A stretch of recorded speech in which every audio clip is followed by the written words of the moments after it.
The Stormers are looking to make it 2 championships in the 2 years they've been in the URC. My name's Mark, let's talk rugby.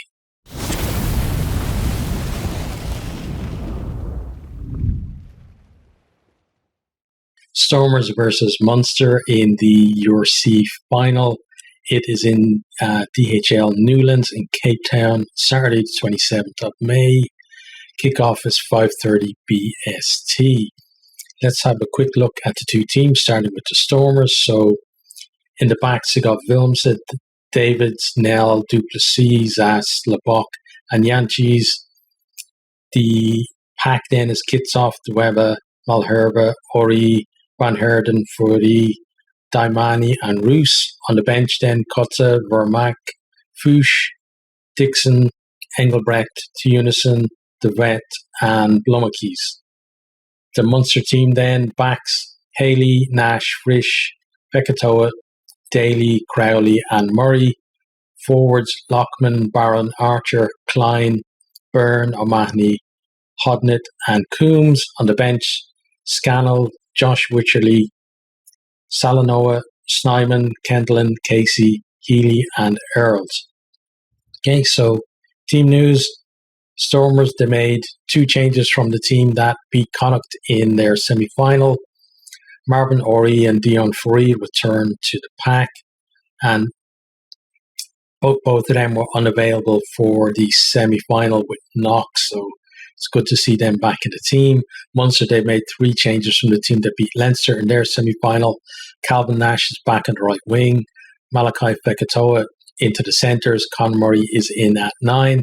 Jack Crowley then moves from 12 to 10 to make way for Fekitoa.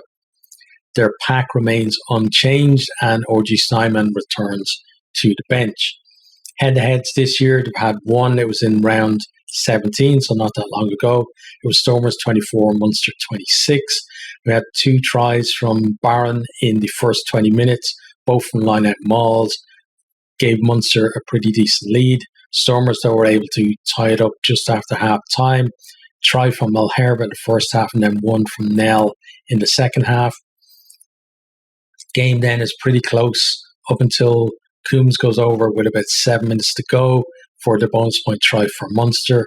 And right at the death, Stormers couldn't win the game, but they get their own bonus point try through Nell. Pretty exciting game overall, and if the semi-final is up to that kind of standard, if the final is up to that kind of standard, then this will be a pretty memorable final.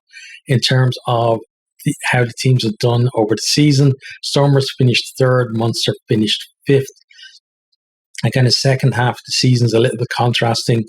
Stormers were up there in 2nd above Ulster for a lot of kind of the middle part of the season. Munster, were out of the knockout positions at all. They're out to the top 8 and did really well to work their way back up there.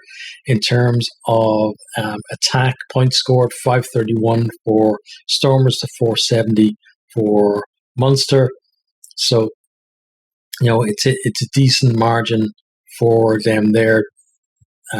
Stormers, they have an ability to, if they get the chance to score a lot of points in a short space of time, especially from turnover ball and broken play.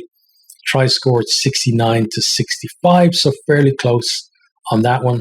Offloads 201 to 193, so 2 teams that really do like to keep the ball alive. Meters gained 6,491 to 6,659. Kind of shows from Munster the kind of penetration they're getting now that their attacking system is bedded in. Kind of purred in the start of the season, but really picked up in the second half. Stormers have been fairly consistent throughout the season. Defenders beaten then 299 to 327. Munster just able to find those gaps and get people through it. Again, a lot of that in the second half of the season. Clean breaks 124 to 89. So Stormers, they don't just find those gaps. They also, can take advantage of it and get in behind you. But then tries per break, 0.55 to 0.73. So Munster more likely to actually finish off breaks when they do make them. On to defence then. Points conceded 391 to 357.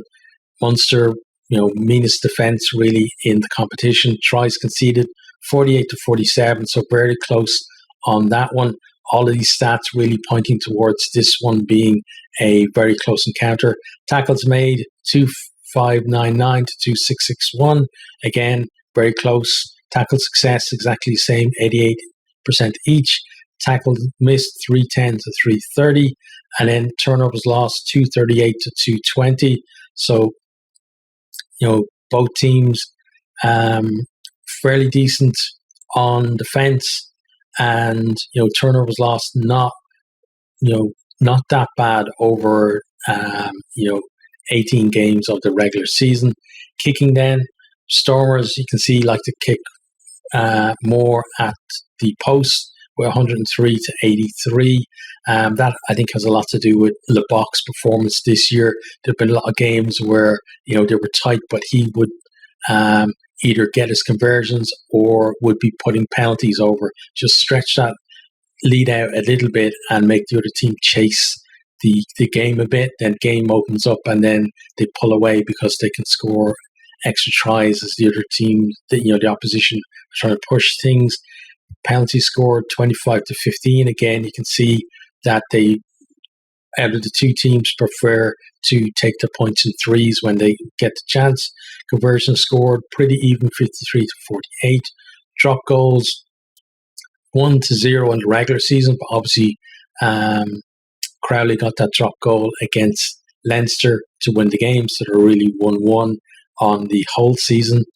Kicks from hand 371 to 380. So both teams, they like to kick from hand. Munster more for position. You can see kicks retained 91 to 79. So Stormers look to make their kicks more contestable and try and win the ball back.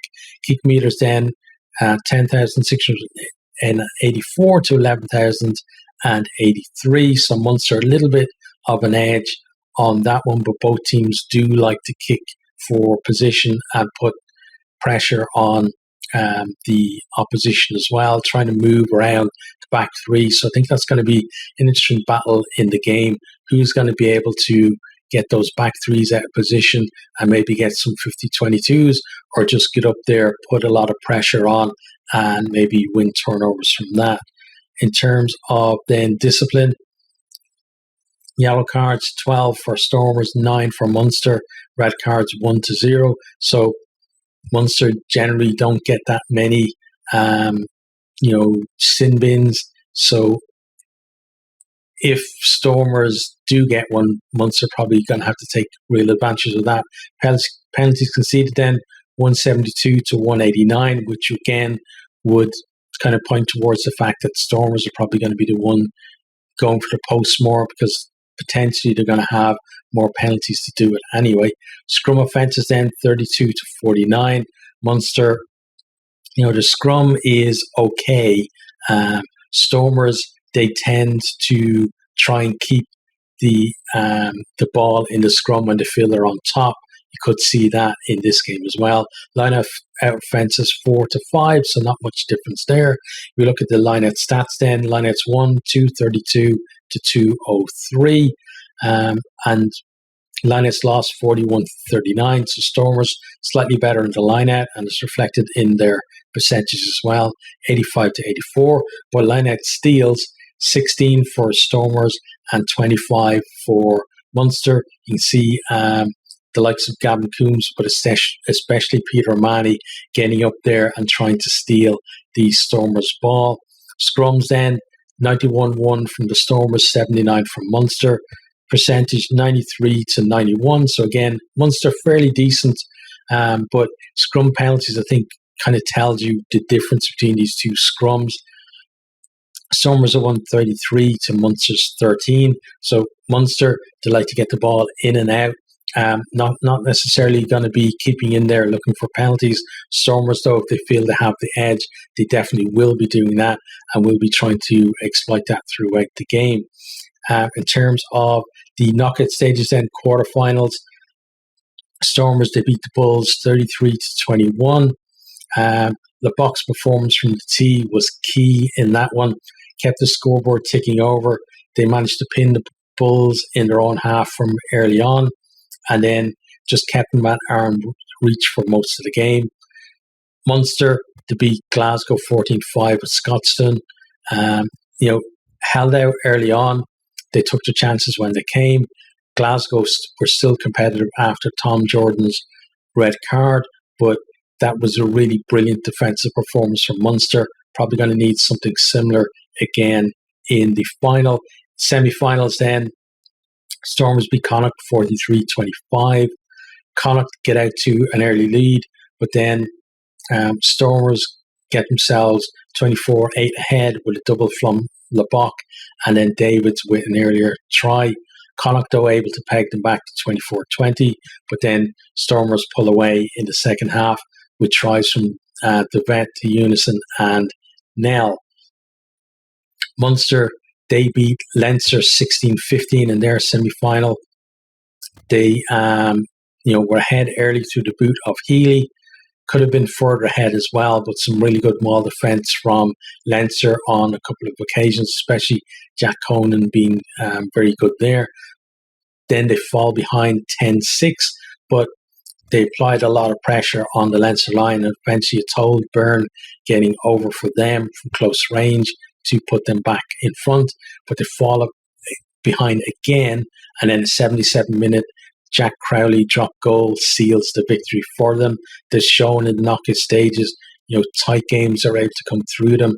If they can make this one tight, maybe they're going to have what it takes to come through for the win as well. What have the camps been saying? John Dobson from the Stormers head coach, he said he's got, team have got a lot of respect for Munster. They've never beaten Munster before, and this is going to be a big challenge against what is a very good team.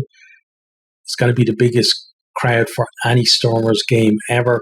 Going to be an amazing occasion, and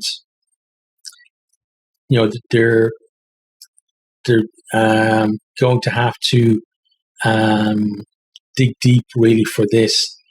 But what they're looking to do is to enjoy the moment and play the rugby that got them to here. So they're not going to try and kind of play tight finals rugby. They're going to play that rugby where they love to put the ball through hands in the back line and stuff like that. Expecting something similar from Munster as well. For them, John Klein has been talking. He said it would be incredible to, for them if they could win a trophy. He says he's been at Munster for a number of years and the club means everything to him now. Said they've struggled with coach changes over the past 7 years, but now they feel like they've cracked it with the current coaching team. They're playing a very exciting brand of rugby. He also said it's going to be a big test for them, and being calm at the moment is going to be very important. He's looking forward to it because a lot of his family is going to be there at it as well, and he really hopes that they can do it in front of them. In terms of my opinion on things for the Stormers, they're at home, should be favourites, but Leinster were at home and were favourites against Munster in the semi-final, but Munster still came through that one. They're looking to win back-to-back titles, which would be absolutely amazing for them. I think Ori and Furi coming back into the team could be telling for them. Also, LeBoc's kicking has been instrumental in their success this year, and I think no matter how things are going in other areas of the field, I feel like his kicking is probably going to keep them in touch with Munster, or maybe even keep them, at the point where they've got a nice cushion against them. I also think that, they've got lots of players on the bench who can make an impact for them, and, especially to Unison and Blommakeys, expect them to come on and impact the game positively for the Stormers. In terms of Munster then, they've done really well to turn the season around and make this final. Having that first choice midfield of Fekitoa and Fish back together is going to be a big boost for them. Also, they've got impact on the bench as well. You've got the likes of Snyman, Healy and Earls on there who can all come on and affect the game late on. Winning this, I think, would be a massive boost for, a province that have kind of been down in the doldrums for a number of years. They're not really at the level that you would expect a Munster team to be at, and this could be the start of something special for this team.